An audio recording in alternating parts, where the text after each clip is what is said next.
देवर को बुलाने के लिए, लेकिन अभी तक लौट कर नहीं आए हैं। ना जाने क्या हुआ नहीं हुआ, मुझे कुछ पता नहीं चला।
बोलो जोड़ी क्या हुआ?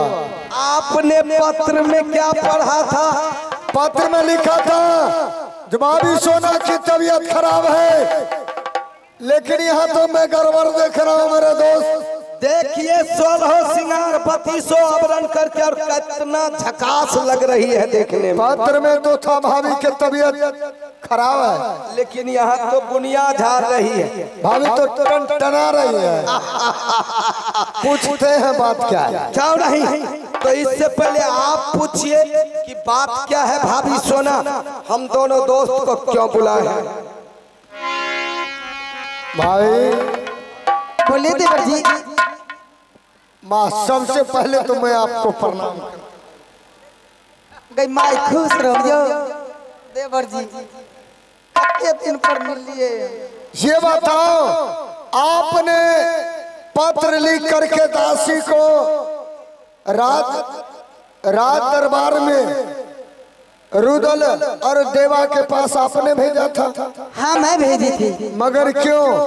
क्या कारण है? या किसी देश का छत्री या किसी दुश्मन ने आपको तना दिखाया, या कोई बात है तो बताओ भाभी। देवर जी, आप दोनों दोस्त को रहते हुए मुझे कौन छत्री आंख बता सकता है? बात क्या है? देवर जी, बात यही है, आज मैं जब सोकर उठी थी अपनी महल से, तो इसी रास्ते होकर देश देश की राजा और देश देश की रानी जा रही थी। कहाँ? मैंने पूछा बहन तुम सभी आदमी कहाँ जा रही हो? उन्हें बोला बहन मिठुरगढ़ में राजा गोरखा ने 14 कोस लंबा और 14 कोस चौड़ा में पत्थर तोड़ तोड़ कर मेला लगाया है। मेला लगाया है? मैं भी सोचती हूँ अपनी देवर को साथ उस मेला जाऊं घूमने के लिए। भाभी मैं आपको बात मान गया, जो राजा गोरखा ने 14 कोस में पत्थर तोड़ के मेला लगाया है, और आपका भी दिल करता है जाने के लिए। वही बात मैं भी कहना चाहता हूँ। हाँ लेकिन ऐसा नहीं हो सकता है भाभी। आप ये बताओ, क्या राजा गोरखा जिस समय मेला लगाया उस समय आपको राज महब्बा में क्या कोई पत्र या कोई निमंत्रण दिया था या नहीं? नहीं, जब नहीं दिया था तो बगैर पत्र बगैर निमंत्रण को जाना दूसरे राज उचित नहीं होता है। लेकिन देवर जी मेला तो किसी गांव में लगता है तो हर व्यक्ति जाता है घूमने के लिए। भाभी इसमें पत्र भेजने को क्या बात है? भाभी आज इस बेहट में जो मेला लगा है इसमें भी 2-4 गांव का विचार होगा, 150 आदमी का साइन मोहर होगा। ओ मैं जानती हूँ। और राजा गोरखा भी मेला लगाया तो सारे दुनिया पत्र भेजा, लेकिन राज महब्बा नहीं भेजा क्योंकि वो कायर राज महब्बा से डरता है। भाभी तुम तो जानती है हर देश में दुश्मन है। आप बोलो तो राज महब्बा में 14 दूना 28 कोस में मेला लगा देंगे। देवर जी मैं राज महब्बा मेला मैं नहीं देखूंगी। मैं जब देखूंगी तो मिठुर घर की मेला देखूंगी। भौजी अहाँ हम गोर लागे छी किया था क्या? हाँ हम अहाँ से हार मान ले लो। अहाँ कहाँ भलिए से आप लोग जोड़ी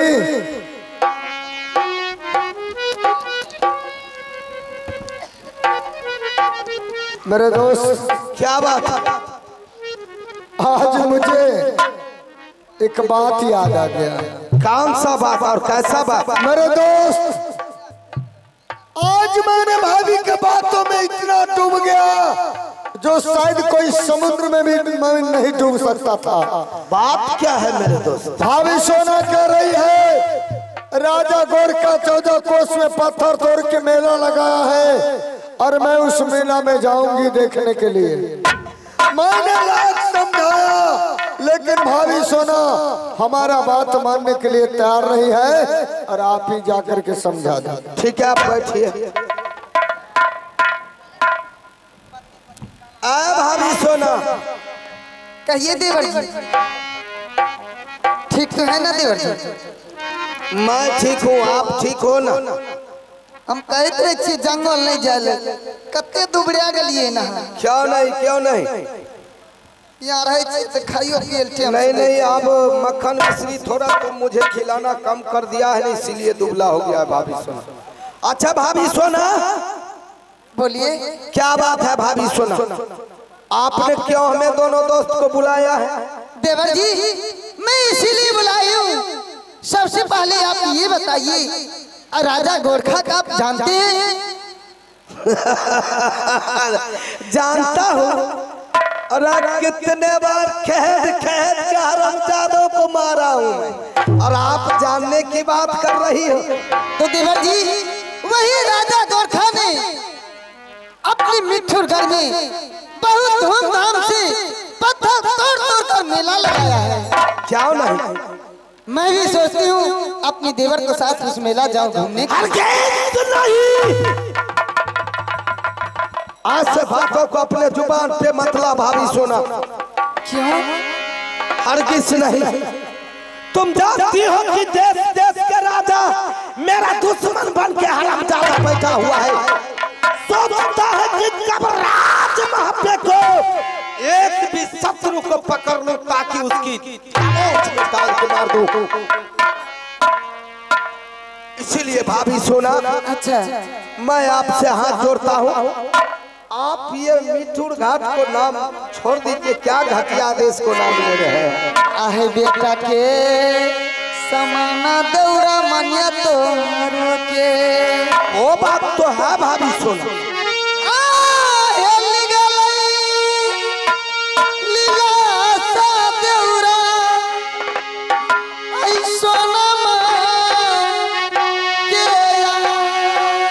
भाभी सोना आप इतना जिक्र ना ही करो तो ही अच्छा है भाभी सोना।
तलक को। आए भाभी सोना, बोलिए देवर जी।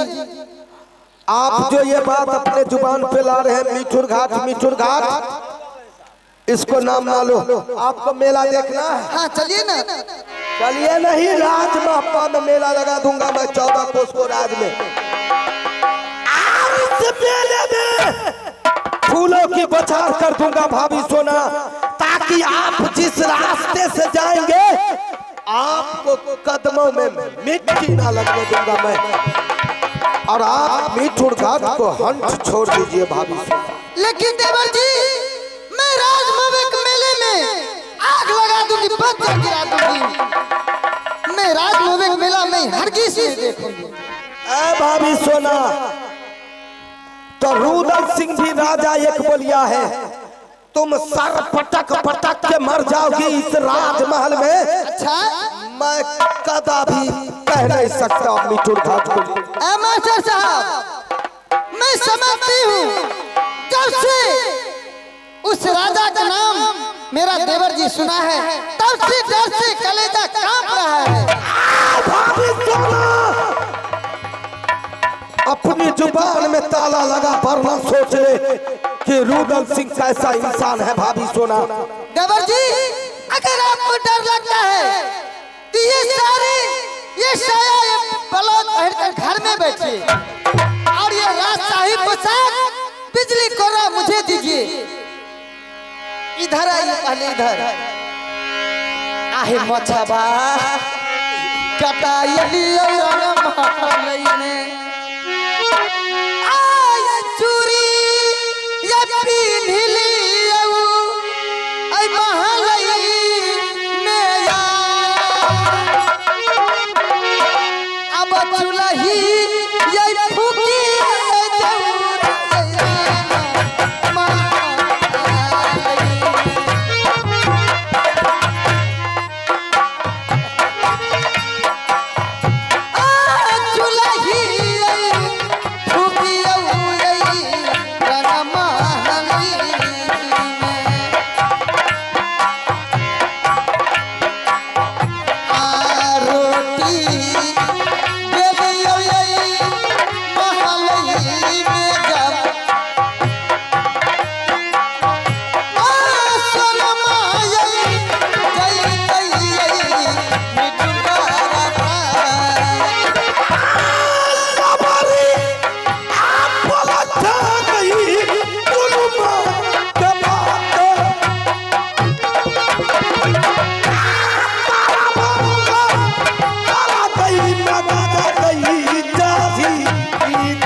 जोड़ी देबा, जाओ चूल्ही भरिया देबे।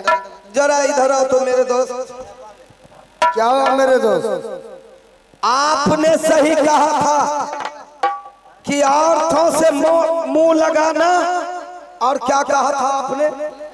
मेरे दोस्त, पैदल खगड़िया जाना। बिल्कुल बात मैंने सच्ची बताया था, लेकिन बाबा कबीर साहब भी बताए हैं, जो हम झंझट के नारी और सतगुरु हम झंझट के नारी, जब सतयुग आया तो सती बन करके महादेव को नारी बन करके आई थी, जो भस्मासुर जैसा कितना वीर को जला करके राख कर दिया पार्वती। उसके बाद जब द्वापर आया तो भगवान कृष्ण जब महाभारत के तो द्रौपदी बन करके आया। आज भाभी को कम मत समझो, ये भी कोई द्रौपदी से कम नहीं है। जोरी देवा भाभी जब कहती है तो भाभी को समझाओ, जो दूसरे राज जाना हम लोग को उचित नहीं होता। लेकिन जोरी देवा, हाँ जोरी, इन्होंने परम ठान लिया है कि मैं मर जाऊंगा राज महबे के अंदर में, लेकिन मैं देखूंगी तो राज मीठुर घाट का मेला। तो जरा आप इसमें कोई राजनीति बताइए तो मेरे दोस्त। मेरे दोस्त, एक राजनीतिक है, आप बड़े भाई साहब के पास भेज दीजिए, ना तो बड़े भाई साहब इससे छुट्टी देगा और ना तो ये मेला जाएगी। क्या नहीं मेरे दोस्त। भाभी सोना आटा सानिल कह दिलिए। आपको मेला देखना है? हाँ चलिए ना, मिठुर घाट का मेला। हाँ चलिए। आप खुश हो? मैं बिल्कुल खुश हूँ। अच्छा, तब छोड़बे बेचे झाले वाला करिया और आटा साइन दे। अच्छा अच्छा अच्छा अच्छा। भाभी सोना, सबसे पहले आप बताइए आपका कौन हूँ मैं? आप मेरे देवर हैं। देवर नहीं, आपको दास हूँ मेरी माँ। आप जैसा कहते हो वैसा रुदल सिंह दास बन के करता है। आपका देवर हूँ, आपका पति तो नहीं। इस राज का मालिक कौन है? इस राज का मालिक आपको बड़ा भाई साहब है। और मालकिनी कौन है? मैं हूँ। तो भला बताइए, आपका पति देव भी है मेरे बड़े भाई साहब। हाँ। और मालिक भी है। हाँ। मैं आपको कैसे ऑर्डर दे? और भाभी पान थोड़ा कम खाया करो तुम। नहीं, मैं सरक गई। आपको भाई नाम लेता है। अच्छा अच्छा अच्छा अच्छा। बताइए तो बड़े भैया आपको ऑर्डर देगा, मैं देने वाले भला कौन होता हूँ भाभी? तो इसका मतलब है पतिदेव से ऑर्डर लेना पड़ेगा। नहीं, आप बड़े भाई साहब से ऑर्डर ले लीजिए। और जंगी रुदल सिंह वादा करता है आपको कि मेला मीठुर घाट को बस घुमाऊंगा। ठीक है देवर जी, आप दोनों दोस्त इसी जगह रहिए, मैं 5 मिनट में आ रही हूँ। जा रही हूँ। पहले जगह पर जाइए। आप अपना छुट्टी मांग लीजिएगा, उससे थोड़ी ही होगा। हम दोनों दोस्त को लिए भी छुट्टी मांगना होगा। मैं आप दोनों दोस्त भी।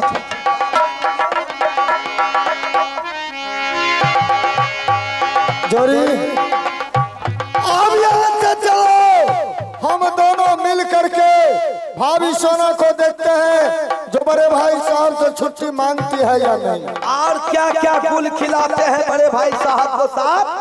चलकर दोनों दोस्त देखेंगे। जोरी। हाँ जोरी। भाई जी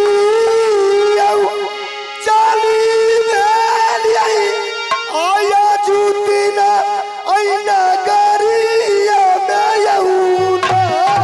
भाई जी चाली गरिया मोहला नगरिया में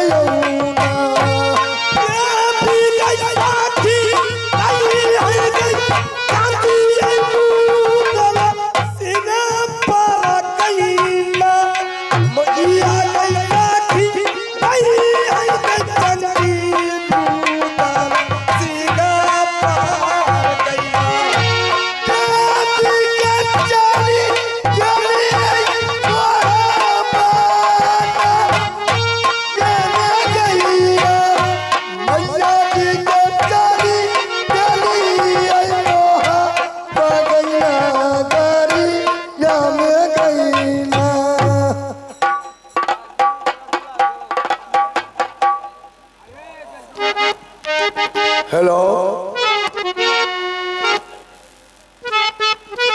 हेलो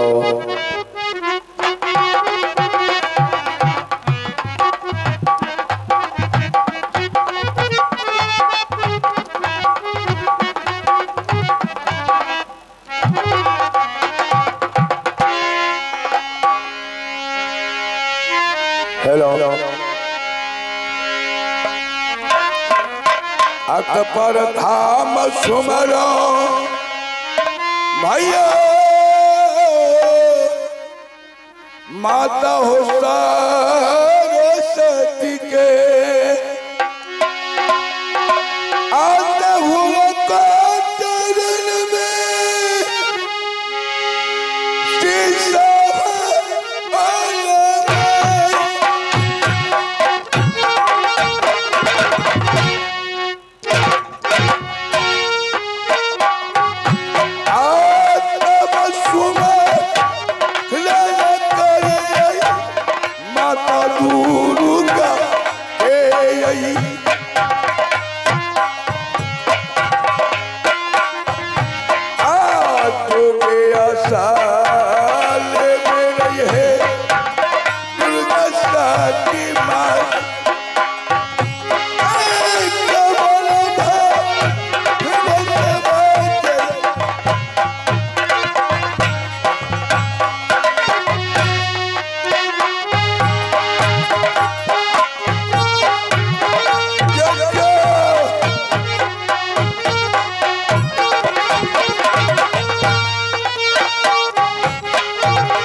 मेरा घर महबा पड़ता है। मेरे पिताजी के नाम दीदारसी से, मेरी माँ के नाम हुई रानी डोला और मेरा नाम हुआ अमरपति आल्हा। और छोटा भाई का नाम जंगी रुदल सिंह। अरे लगा कचहरी अब आल्हा को अरियनगर लगा रहे दरबार। अरे मैं घर घूम रहे बंगलों पर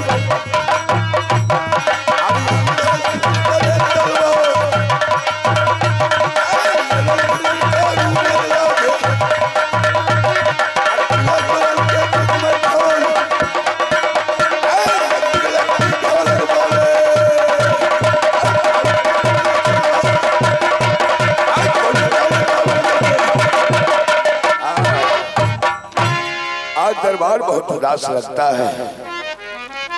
राय मंत्री हरम दादा ये दरबार को छोड़ करके मंत्री का पता नहीं दिखता है। मैं अपने दरबार को उठ चलता हूँ। चलो बजाओ।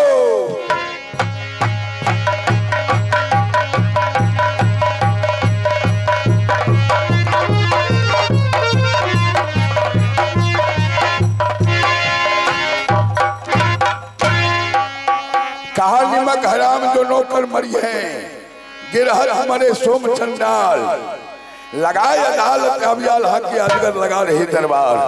मायगर घूम रहा बंगला पर लाख पुतुरिया नाचता नाच। अरे बैठा रे बैठा भैया ये सारे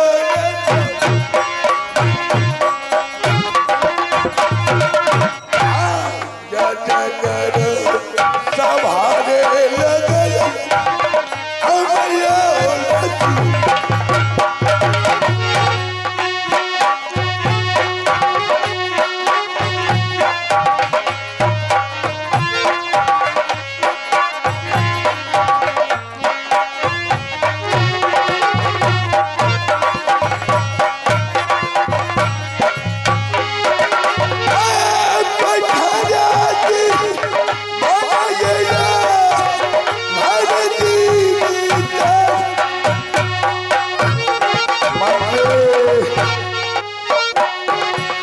लालू जी सवाल को याद कीजिए। आज थोड़ा सा अब मोह बिगड़ के परिया रे बैठा तैयार गंगा मुखिया हेलो हेलो हेलो गंगा मुखिया आप जहाँ की हो मेकअप रूम का बाहर से लोग लगा दिया।